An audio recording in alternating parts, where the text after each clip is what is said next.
Welcome to Football with Cheese. Wow, the Giants did it.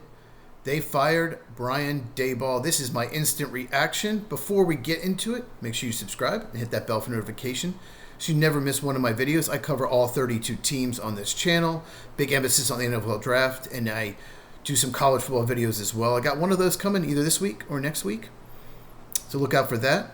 And I'm going to do a deep dive on 5 or 6 NFL teams. I'm going to try to do a video a week because this is the middle of the season. So make sure you check those out. I know the Bears and Steelers are 2 I'm doing.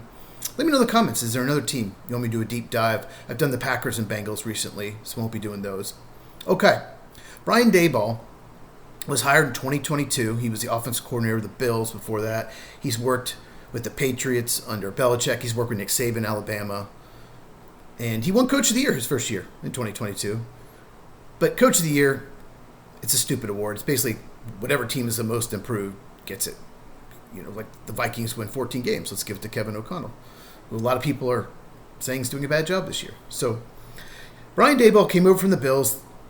What the Giants did was they hired Joe Schoen from the Bills. He was the assistant GM there.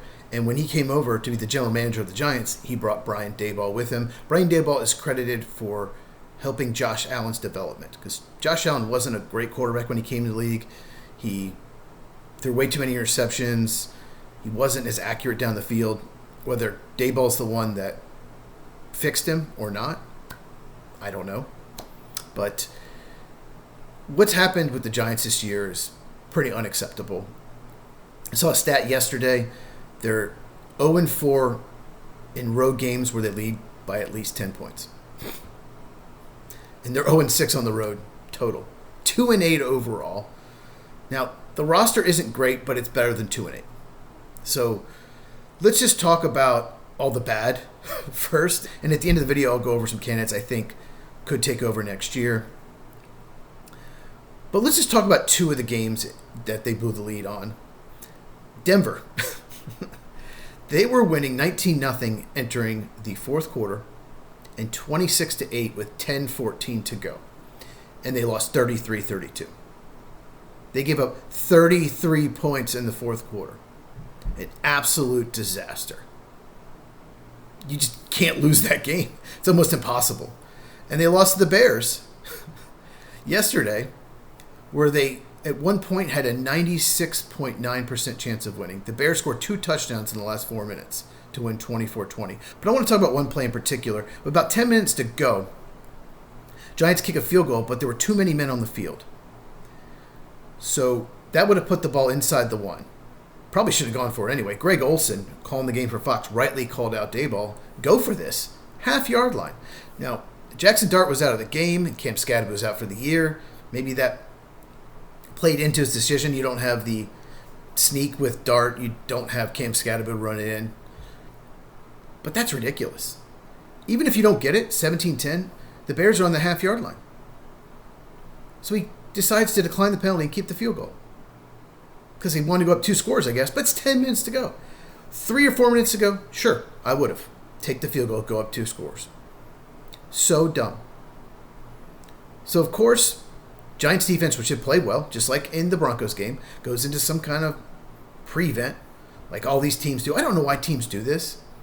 The defense been working for 3 quarters. In the fourth quarter with the lead, let's just let them have 6, 7, 8-yard plays. Let's just let them have it. Let them go down the field in 2 or 3 minutes. That's what the Bears did twice inside of 4 minutes. They get a touchdown, get it back, score another one, win 24-20. Absolutely inexcusable. Now, part of the reason the Bears were down is because the receivers kept dropping passes. But all of a sudden, Caleb Williams looks amazing when you go into a prevent. Absolutely unacceptable. 4 losses on the road where they had a 10-point lead at some point. Absolutely should have beaten the Broncos. No doubt about it. Absolutely should have beaten the Bears. If you win those games, you're 4-6.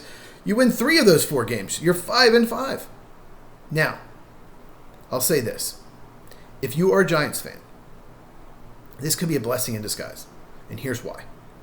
You weren't going to compete for Super Bowl anyway. Not with a rookie quarterback, not with their offensive line, not with Malik Neighbors out for the year, Cam Skadden out for the year.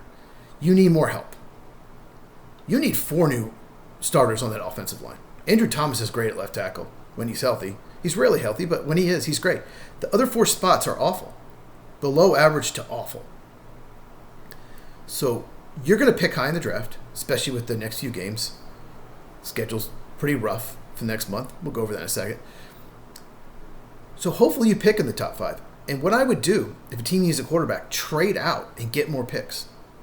But if you finish 9-8, 8-9, you're picking 17th in the draft, something like that, you're probably not going to get one of the best offensive tackles. You're not going to get Jordan Tyson, wide receiver, Arizona State.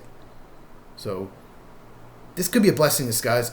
I've said this before, I'll say it again. If you're not a contending team, it's better to lose as many games as possible, pick higher in the draft. It's not just getting a better player, it's what you can get trading down. Draft capital is so important. That's how you build teams through the draft. And the Giants need a lot of help.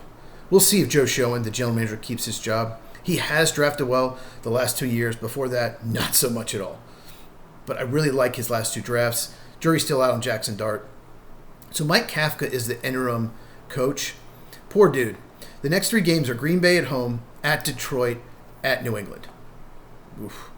They're not going to be favored in any of those. Probably going to be double-digit underdogs at Detroit and at New England. We'll see what happens with Green Bay tonight against the Eagles. Green Bay's just so disappointing. I will link my Matt LaFleur firing video in one of these boxes. I did it last week. Make sure you check that out. It's my most popular video, like times 10. So make sure you check it out. After that, though, if you're Mike Kafka, you can somehow win one of those games. Your last 4 games are Washington at home, Minnesota at home, who's been very disappointing. Both those teams, very disappointing. At Las Vegas, very winnable game. And the Cowboys at home, who are 3-5-1. So if Mike Kafka wants to keep the job, he's got a nice 4-game stretch there to end this season. But I'm a little surprised Daboll didn't get the whole season. But I get why. People were freaking out on X. All these people were calling for the firing. Absolutely unacceptable.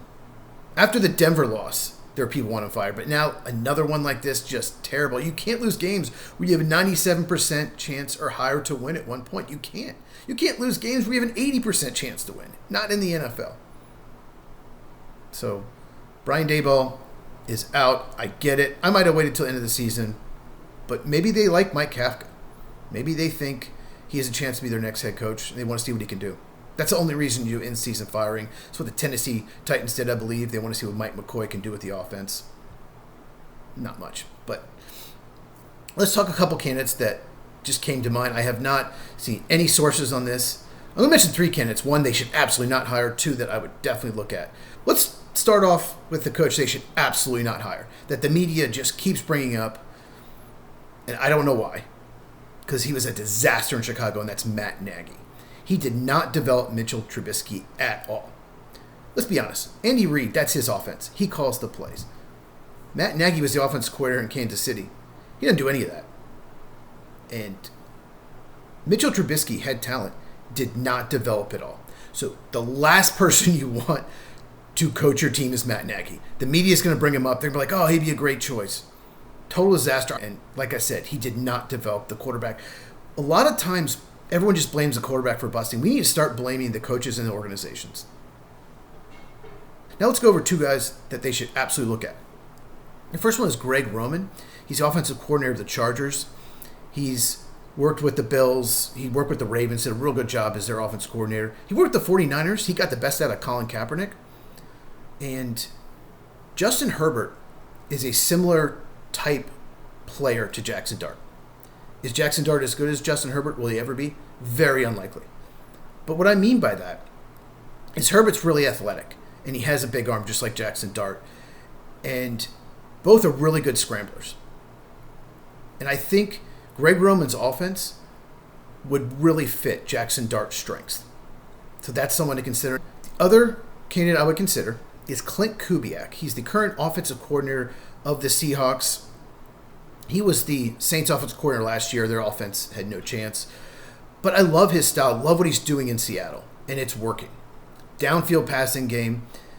And the Giants have Jackson Dart, who has the arm to fit that style. And they have Malik Neighbors. They're probably going to draft at least 1, maybe 2 receivers in next year's draft. His dad was Gary Kubiak, who coached the Broncos and the Texans. So they have that lineage. So to me, those would be the 2 candidates that would fit Jackson Dart's style.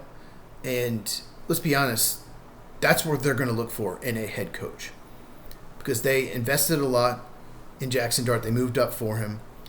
So the new head coach, which I think it will be an offensive coach, will be in charge of getting the most out of him. Now, Greg Roman's in his 50s. He's actually the same age as Mike Tomlin. And Clint Kubiak's in his 30s. I believe he's 37, 38, something like that.